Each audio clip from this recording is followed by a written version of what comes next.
She knew when you left for work. She knew when you came home late.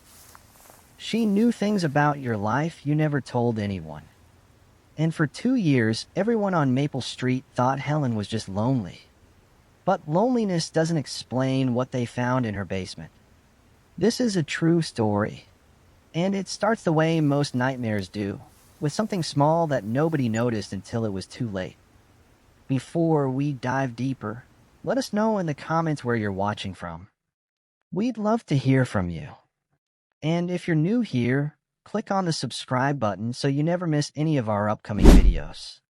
It was October 2019 in a suburb outside Portland, Oregon.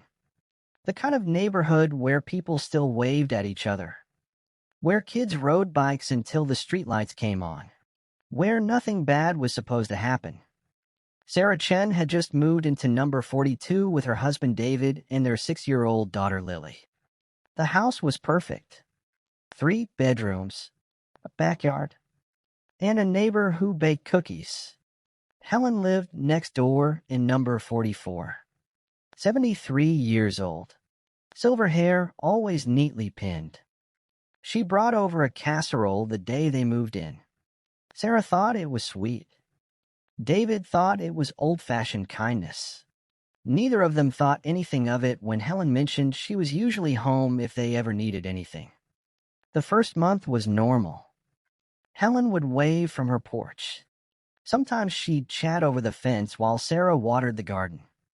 She'd ask about Lily's school, about David's job at the engineering firm, about Sarah's work as a freelance graphic designer. Small talk.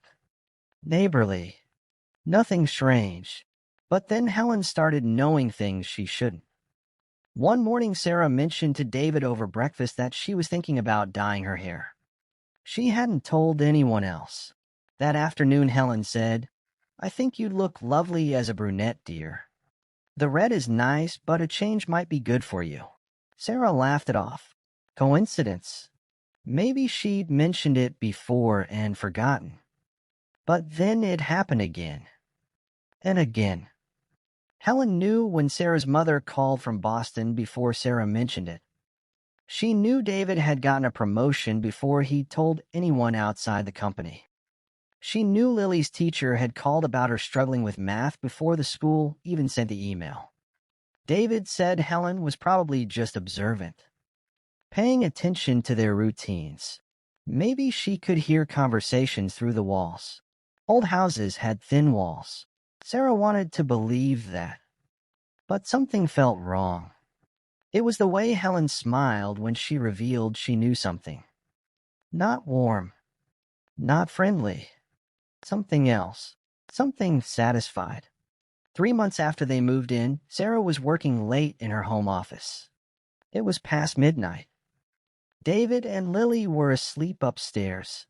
She got up to get water and glanced out the kitchen window. Helen's house was dark except for one window, the basement, and through the small ground-level window, Sarah saw a faint blue glow, like a computer screen. She stood there watching. The glow didn't move, didn't flicker like a television, just steady. Content. She told herself Helen was probably just up late reading or watching something. But at 73, in the basement, at 1 in the morning, the next day, Sarah asked Helen casually if she had trouble sleeping. Helen smiled that smile again and said, "Oh no, dear. I sleep wonderfully. I just like to keep busy. You know how it is." But she didn't elaborate. Sarah didn't push. 2 weeks later, Lily came home from school upset. She'd lost her favorite bracelet, a small silver thing with a butterfly charm her grandmother had given her. Sarah helped her look everywhere. They retraced her steps, called the school. Nothing. The next morning, Helen was in her front yard when Sarah took Lily to the bus stop. "Don't worry about the bracelet, sweetheart," Helen said to Lily. "I'm sure it'll turn up somewhere safe." Sarah felt her stomach drop. She hadn't told Helen about the bracelet. They hadn't spoken in days. How did you know about that? Sarah asked, trying to keep her voice steady. Helen's smile didn't reach her eyes. Oh, I must have overheard you talking about it. These houses, you know. Thin walls. But Sarah hadn't talked about it outside. Not where Helen could hear. That night, Sarah couldn't sleep. She kept thinking about that blue glow in Helen's basement. About all the things Helen knew. About that smile. At 2 in the morning, she went downstairs and looked out the kitchen window again. The blue glow was there. Same window. Same steady light. She made a decision. The next day, while Helen was at her weekly grocery shopping trip, Sarah noticed something. Helen's basement window was slightly open. Just a crack. Enough to let air in. And maybe enough to see through if you got close. Sarah told herself she was being paranoid. Told herself she was overreacting. But she couldn't shake the feeling. So she did something she'd never done before. She walked over to Helen's yard, crouched down by that basement window, and looked inside. What she saw made her blood run cold. The basement wasn't a normal basement. It was a surveillance room. 3 computer monitors lined a desk against the wall. And on those screens, Sarah could see live feeds. Security cameras pointed at her house. One showed her living room. Another showed her backyard. The third showed her bedroom. Sarah's hand started shaking. She couldn't breathe. She backed away from the window and ran home. Inside, she locked every door, closed every curtain, and called David. He came home from work immediately. They called the police. 2 officers arrived within 20 minutes. Sarah explained everything. The things Helen knew. The cameras. The basement. The officers went next door. Helen answered with that same calm smile. She invited them in. Showed them her basement willingly. And here's where the story gets worse. Helen had cameras in 7 houses on the street. Not just Sarah's. The Johnsons 3 doors down. The Patel family across the street. The elderly couple at the corner. 7 families. 14 cameras. Years of footage stored on external hard drives. The police found notebooks too. Detailed logs of everyone's routines. What time they left for work. When their kids went to school. When they went on vacation. When they had arguments. When they had intimate moments. Helen had been watching for 4 years. She'd been recording everything. Writing everything down. Learning everything. When they arrested her, Helen didn't resist.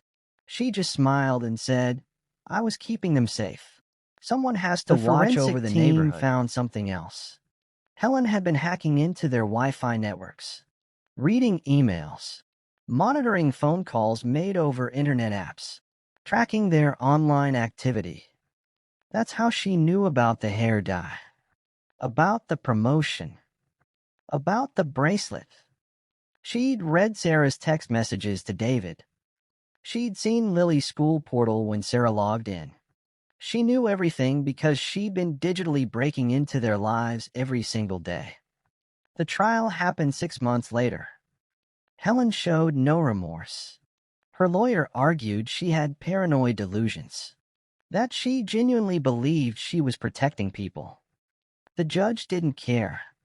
7 counts of illegal surveillance, multiple counts of hacking, invasion of privacy. She got 8 years. But here's what stayed with Sarah long after they moved away from Maple Street. Helen had been the perfect neighbor. Helpful. Trustworthy. She'd watched Lily once when Sarah had an emergency. She'd fed their cat when they went on vacation. She'd been inside their home. And the whole time, she'd been watching. Recording. Collecting. Sarah still thinks about it. About how many times she'd changed clothes in her bedroom not knowing a camera was pointed at her window. About how many private conversations David and she had thinking they were alone. About how many moments with Lily were being recorded and stored in that basement. The scariest part wasn't the cameras. It was how normal Helen seemed. How easy it was to trust her. How completely she'd fooled everyone. Sarah wonders sometimes if she'd never looked through that basement window. Would Helen still be watching? Would she have eventually done something worse than just observe? Or was the watching enough? The police found evidence Helen had been doing this in 2 other neighborhoods before Maple Street. Different states. Different identities. She'd moved when people got suspicious. Started over. Found new neighbors to watch. New lives to document. New secrets to collect. And Sarah wonders how many other Helens are out there right now. In quiet neighborhoods. Being kind. Being helpful. Being trusted. While their basements hide something much darker. Think about that for a second. Think about your neighbors. The ones who wave. Who chat over the fence. Who seem genuinely interested in your life. How well do you really know them? How much are you sharing without realizing it? And here's the question that keeps Sarah up at night. If you discovered someone had been watching you for years, recording your most private moments, learning your deepest routines, could you ever feel safe again? Could you ever trust that privacy means anything anymore? Let us know in the comments. Would you have noticed the signs? Or would you have kept trusting until it was too late? There's a voicemail on my phone I'll never delete. It's 47 seconds long. My brother's voice. Casual. Normal. Asking me to call him back. I listened to it 3 days after he left it. And by then, he was already gone. This story isn't about ghosts or monsters. It's about the moment you realize you can't get time back. And how that realization breaks something inside you that never quite heals. His name was Andrew. My older brother by 4 years. The responsible one. The one who always had his life together while I was still figuring mine out. We grew up in Minnesota. Cold winters. Tight family. The kind of childhood where you assume everyone you love will always be there. Andrew became a high school teacher. History. He loved it. He'd send me pictures of his classroom decorated for different historical periods. He'd tell stories about his students with this genuine pride that made you believe teaching mattered. He got married at 29 to a woman named Beth. They had a daughter 2 years later. I was there when she was born. Watched Andrew hold her for the first time with this look of absolute terror and joy mixed together. He was a good father. The kind who showed up to every dance recital. Who helped with homework without complaining. Who made his daughter laugh just by being himself. We talked every couple weeks. Nothing deep. Just checking in. How's work? How's Beth? How's Claire? The normal stuff brothers talk about when they live 5 states apart. I'd moved to Colorado for work. Software development. Made good money. Kept meaning to visit more. Kept saying I'd fly back for Thanksgiving. For Christmas. For Claire's birthday. But work always got busy. Life always got in the way. There was always next time. Until there wasn't.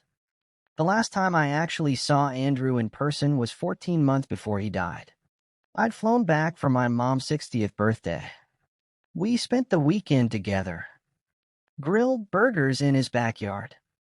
Watched Claire run around with the neighbor kids. Talked about normal things. He seemed fine. Happy. Tired maybe. But all parents of young kids are tired. Before I left, he hugged me and said, "Don't be a stranger. Come back soon." I said I would. I meant it. But I didn't. The voicemail came on a Tuesday evening in March. I was in a meeting. phone on silent. When I got out an hour later, I saw the missed call. Andrew's name. I figured I'd call him back after dinner. Maybe before bed. It wasn't urgent. We never called each other for urgent things. So I went home. Made pa. Watched Netflix. Scrolled through social media. Normal evening. I completely forgot about calling him back. Wednesday, I was slammed at work. Back-to-back meetings. Deadlines. That missed call sat in my phone. Unheard. Thursday, I remembered around lunchtime. But I was heading into another meeting. I told myself I'd listen to the voicemail later. Call him during my drive home. Friday morning, my mom called. I was getting ready for work. Brushing my teeth. I almost didn't answer. But something made me pick up. And the first thing she said was, "Andrew's dead." The words didn't make sense. I made her repeat them. She was crying. Could barely speak. But she said it again. Andrew was dead. Heart attack. 41 years old. No warning. No history of heart problems. He'd gone to bed Thursday night. Didn't wake up Friday morning. Beth found him. I don't remember much about the next few hours. I remember sitting on my bathroom floor. I remember calling my boss. I remember booking a flight. Somewhere in that fog, I remembered the voicemail. I opened my phone. Press play. And I heard my brother's voice. "Hey, it's me. Just calling to catch up. Haven't heard from you in a while. Wanted to see how you're doing. Claire keeps asking when Uncle Jake is coming to visit. Anyway, call me back when you get a chance. Love you, man." 47 seconds. Casual. Normal. His voice sounded exactly like it always did. Like he'd still be there when I called back. I played it again. And again. Listening for something I'd missed. Some hint that something was wrong. Some clue that these would be his last words to me. But there was nothing. Just my brother. Calling to check in. Wanting to talk. And I hadn't called back. I'd had 3 days, 72 hours, to pick up the phone. To hear his voice in real time instead of in a recording. To tell him I loved him too. To say I'd visit soon. To have one more conversation. And I'd been too busy. Too distracted. Too sure there'd be another chance. The funeral was the hardest thing I've ever done. Seeing Andrew in that casket. Watching Beth try to explain to 7-year-old Claire why Daddy wasn't coming home. Listening to people talk about him in past tense. Knowing I'd never hear him laugh again. Never get another casual phone call. Never have another backyard barbecue where we just existed together like brothers do. But what haunted me most was that voicemail. Knowing he'd reached out. Knowing he'd wanted to talk. And knowing I'd had the chance to call him back while he was still alive. That I'd chosen Netflix over my brother. That I'd prioritized meetings over 5 minutes on the phone. That I'd assumed there'd always be tomorrow. After the funeral, I went through my phone. Looked at our text history. Our last conversation had been 6 weeks earlier. He'd sent me a picture of Claire at her school play.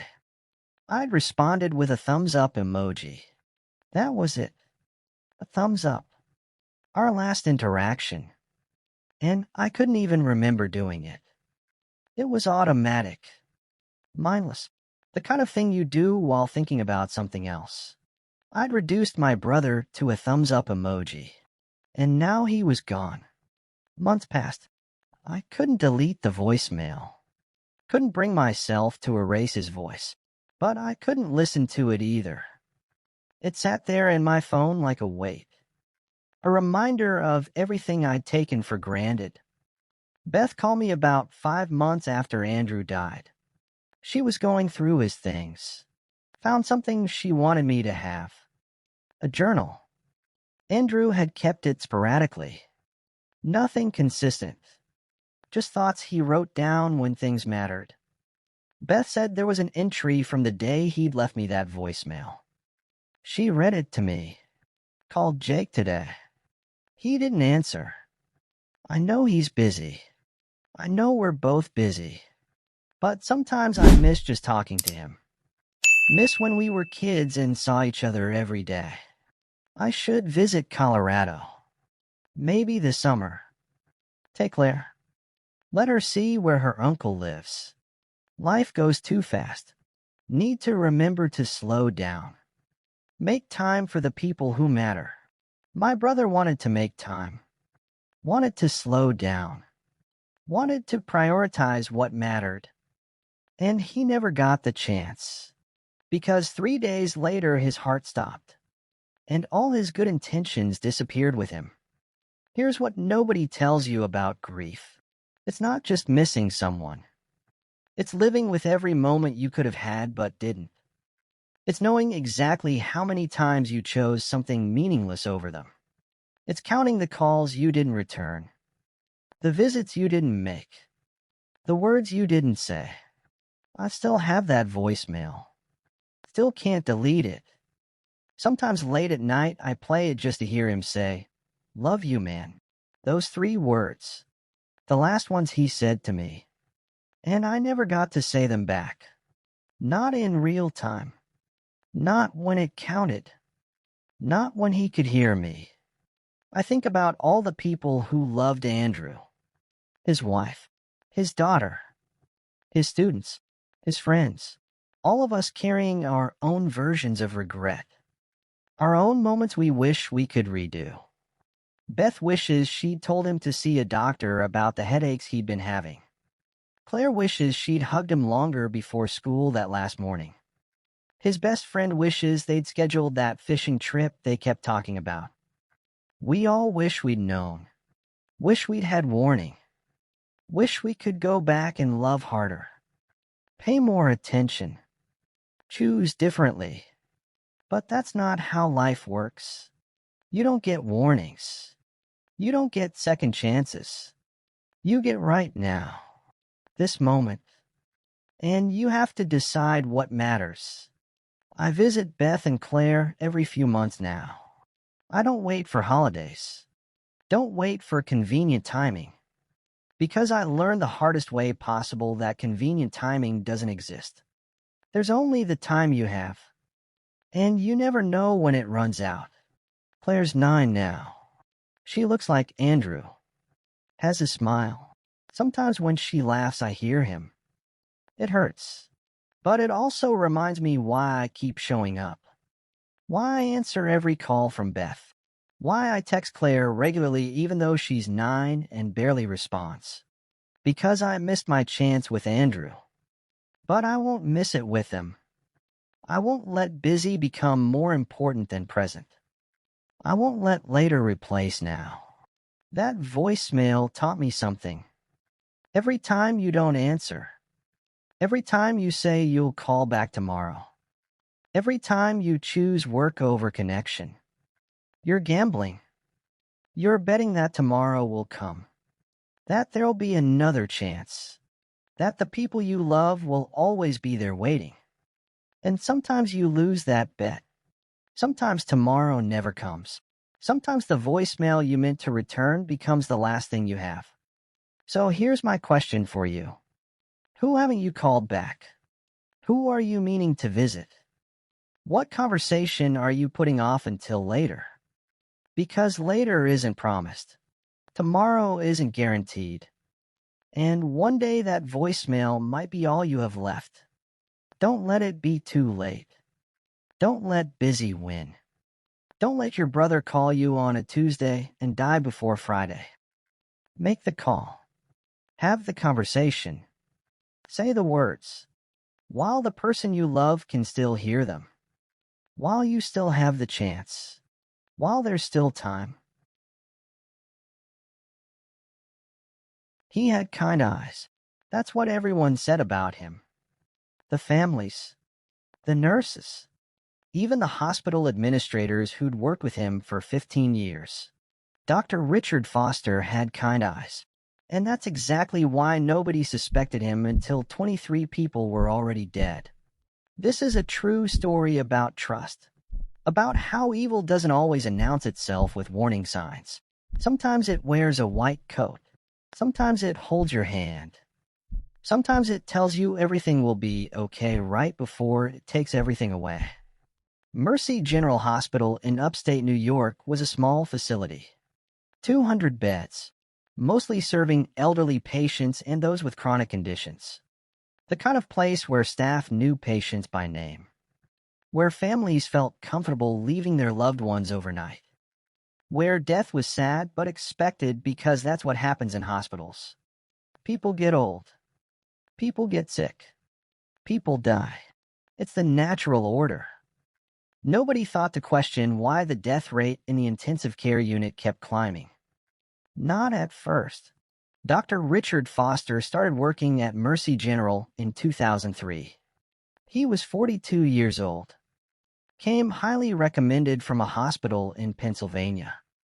Board certified in internal medicine and critical care. Excellent credentials. Warm bedside manner. Patients loved him. He'd sit with families during the worst moments, hold their hands, explain complex medical situations in ways they could understand. He never rushed, never seemed annoyed by questions, never made people feel like they were bothering him. Nurses called him the most compassionate doctor they'd ever worked with. He volunteered for extra shifts, especially night shifts when the ICU was understaffed. He'd stay late without being asked, come in early, check on patients even when they weren't assigned to him. Management praised his dedication, his work ethic, his genuine care for patients. In 2006, he received an award for excellence in patient care. The hospital newsletter featured a photo of him accepting the plaque, smiling, humble, that same kind expression in his eyes. 4 or 5 years, nobody noticed the pattern. Maybe because hospitals are chaotic places. Maybe because death in the ICU isn't unusual. Maybe because Dr. Foster was so good at being exactly what everyone expected a good doctor to be. But patterns exist whether we see them or not. And Dr. Foster had a pattern. It started with Margaret Sullivan, 78 years old, admitted for pneumonia, stable condition, expected to recover within a week. Dr. Foster was her attending physician. He checked on her regularly, talked to her daughter about the treatment plan. Everything seemed routine. Then on the third night, Margaret's condition suddenly deteriorated. Respiratory failure, cardiac arrest. Despite aggressive intervention, she died. The family was devastated but understanding. She was old. She had pneumonia. These things happen. 2 weeks later, James Chen, 66 years old, recovering from minor surgery. No complications. Dr. Foster was covering the night shift. At 2 in the morning, James went into cardiac arrest. He didn't survive. Again, tragic but explainable. Post-surgical complications. His age. Pre-existing conditions. Nobody questioned it. Over the next 3 years, it kept happening. Patients under Dr. Foster's care. Stable one moment. Critical the next. Sometimes they survived. Sometimes they didn't. But the common thread was always the same. Dr. Foster was there. Often alone with them. Often during night shifts when fewer staff were around. Often right before things went wrong. In 2009, a nurse named Patricia Morrison started noticing something. She'd been working at Mercy General for 12 years. She knew the rhythms of the ICU, knew what normal looked like. And something felt off. She couldn't pinpoint it exactly. Just a nagging feeling that patients were declining more often when Dr. Foster was on duty. She mentioned it casually to another nurse during a break. The other nurse dismissed it. Dr. Foster? The kindest doctor in the hospital? No way. Patricia let it go. But she couldn't stop thinking about it. So she started keeping her own records. Nothing official. Just notes on her phone. Patient names. Conditions. Oh, which doctors were on duty when things went wrong. After 6 months, she saw it clearly. 22 patients had died unexpectedly in the ICU over 3 years. 17 of them had Dr. Foster as their attending physician. 5 others died during shifts he was covering. The statistical probability was impossible to ignore. Patricia went to her supervisor, showed her the notes. The supervisor was skeptical. Dr. Foster was respected. This kind of accusation could destroy a career.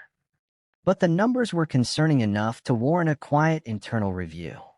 They pulled medical records, looked at mortality rates, compared them to national averages, and found something disturbing. Mercy General's ICU mortality rate had increased by 43% since 2003. The year Dr. Foster started, patients who should have recovered were dying. Patients with stable vitals were suddenly crashing. And in nearly every case, Dr. Foster had been there. The hospital brought in an outside consultant, a forensic medical examiner who specialized in suspicious hospital deaths. He reviewed everything: patient charts, medication logs, nursing notes, autopsy reports where available. What he found changed everything. 17 patients showed signs of acute potassium poisoning. Potassium chloride. In high doses, it causes immediate cardiac arrest. Looks exactly like a heart attack. And here's the terrifying part. It's nearly impossible to detect unless you're specifically looking for it, because potassium occurs naturally in the body. After death, potassium levels rise anyway as cells break down. So even if someone tested for it, the elevated levels would seem normal. It's the perfect murder weapon in a hospital setting. And Dr. Foster knew that. The consultant found something else. Medication discrepancies. Small amounts of potassium chloride unaccounted for in the ICU pharmacy logs. Never enough to raise red flags. Just a few milliliters here and there. But over 3 years, those small amounts added up. And they matched the timeline of suspicious deaths. The hospital called the police in January 2010. Detectives interviewed staff, reviewed security footage, built a timeline. What they discovered was methodical, calculated. Dr. Foster would volunteer for night shifts, wait until he was alone with patients, often patients who were sedated or too ill to call for help. He'd inject potassium chloride directly into their 4 lines. Sometimes he'd stay in the room, watch them code, then rush out and call for help. Play the concerned doctor trying desperately to save them. Other times he'd inject it and leave. Let someone else find the patient in distress. Distance himself from the scene. But he was always nearby.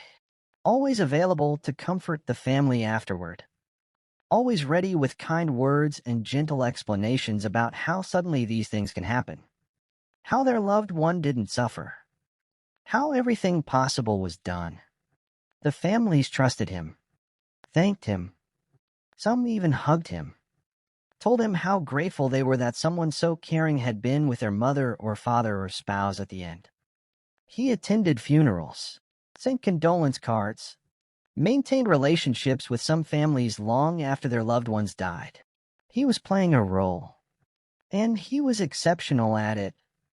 When detectives confronted him, Dr. Foster didn't deny it. He didn't confess either. Just sat calmly in the interrogation room with that same kind expression, that same gentle demeanor. He asked for a lawyer, said nothing else, showed no emotion, no remorse, No explanation, just silence. The investigation expanded. They looked at his previous hospital in Pennsylvania, found similar patterns. 8 suspicious deaths in the 2 years before he left. They looked further back. Medical school, residency. Everywhere Dr. Foster had worked, death rates were higher than average. How many people had he killed? 23 they could prove. Maybe 8 more in Pennsylvania. Possibly dozens before that going back years. Nobody knew for sure. Because nobody had been looking. Because he was so good at hiding in plain sight. The trial lasted 4 months. Prosecutors presented medical records, expert testimony, statistical analysis, pharmacy logs. They built an overwhelming case.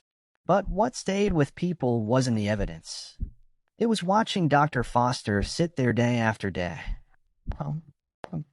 still wearing that kind expression, still looking like the compassionate doctor everyone had trusted. Families of his victims attended the trial. Some cried, some shouted. One woman stood up during testimony and screamed, "You held my hand. You told me my husband didn't suffer. And you're the one who killed him." Dr. Foster looked at her with those kind eyes and said nothing. In September 2011, the jury convicted him on 23 counts of first-degree murder. The judge called him a predator who exploited the most vulnerable people in our society, sentenced him to life without parole. No chance of release. No possibility of redemption. Dr. Foster showed no reaction. Just that same calm demeanor. That same gentle expression. But here's what haunts the people who knew him. Why did he do it? What motivated him? Prosecutors theorized he had what's called a God complex, the need to control life and death, to play God with people's lives, to feel powerful. But Dr. Foster never explained, never gave anyone the satisfaction of understanding. He just killed. Methodically, patiently, 4 years, and he would have kept going if one nurse hadn't trusted her instincts. Patricia Morrison, the nurse who first noticed the pattern, still works at Mercy General. She told a reporter years later that she struggles with guilt. All those patients, all those families. If she'd spoken up sooner, if she'd trusted her instincts earlier, maybe some of them would still be alive. But she also knows that Dr. Foster was exceptional at deception. That questioning a respected doctor takes courage. That the system failed long before she noticed anything wrong. Mercy General implemented new protocols after the investigation. Stricter medication tracking. Mandatory second signatures for certain drugs. Random audits. Security cameras in patient rooms. But those changes came too late for 23 people. Too late for the families who trusted a doctor with kind eyes. Think about what that means. When you go to a hospital, you're at your most vulnerable. Dependent on strangers for your survival. You trust doctors because you have to. Because the alternative is unthinkable. You believe they took an oath to do no harm. You believe the system has safeguards. You believe that someone in a white coat holding your hand genuinely wants you to get better. And for most doctors, that's true. But not all of them. Dr. Richard Foster looked like every other doctor. Acted like every other doctor. Had the same credentials. The same training. The same opportunities to help or harm. And he chose harm. Again and again. 4 years, while everyone around him saw only kindness. Here's what keeps me up at night about this story. How many other Dr. Fosters are out there right now? How many hospitals have slightly higher mortality rates that nobody questions?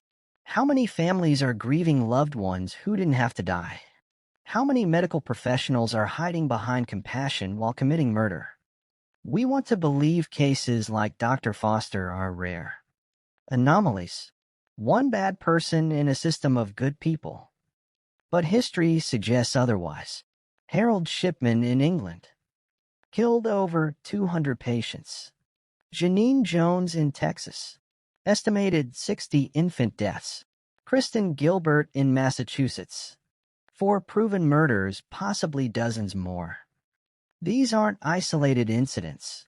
They're patterns we only see after bodies pile up, after families are destroyed, after years of unchecked access to vulnerable people. And the scariest part? They all had something in common. They were trusted, respected, seen as dedicated healthcare workers. Nobody suspected them until it was too late. Because we don't want to believe that someone who seems kind could be evil. We don't want to question the people we depend on. We don't want to see monsters where we expect angels. But evil doesn't always look evil. Sometimes it looks like compassion. Sometimes it looks like dedication. Sometimes it looks like a doctor with kind eyes who volunteers for extra shifts. Who holds your hand? Who tells you everything will be okay? Right before making sure it never will be. So here's my question for you. Would you have noticed? If you were a nurse working alongside Dr. Foster for 5 years, would you have seen the pattern? Or would you have been like everyone else, seeing only what he wanted you to see? And if you were a family member watching this kind doctor care for your dying loved one, would you have suspected anything? Or would you have thanked him, trusted him, believed him when he said they didn't suffer? Think about the people in your life who have power over others. Doctors, teachers, caregivers, police officers, the ones we trust with our safety, our health, our children, our lives. How do you know who they really are? How do you know what happens when nobody's watching? How do you know the compassion is real? The truth is you don't. You can't. You have to trust. You have to believe most people are good. Because the alternative is paranoia, is seeing threats everywhere, is never feeling safe. But maybe that's the lesson. Maybe we need to trust a little less blindly. Question a little more carefully. Pay attention to patterns even when they implicate people we respect. Maybe we need to listen when nurses like Patricia Morrison speak up. When something feels wrong, even if we can't explain why. When statistics don't match expectations. Maybe we need systems that don't rely solely on trust, that have checks and balances, that assume even good people can do bad things, that make it harder for monsters to hide in plain sight. Dr. Richard Foster is in prison now. Will be for the rest of his life. But the families he destroyed don't get their loved ones back. The trust he shattered doesn't rebuild easily. The question of why he did it remains unanswered. And somewhere out there, in hospitals we'll never know about, other people with kind eyes might be doing the same thing right now. Sleep well with that thought.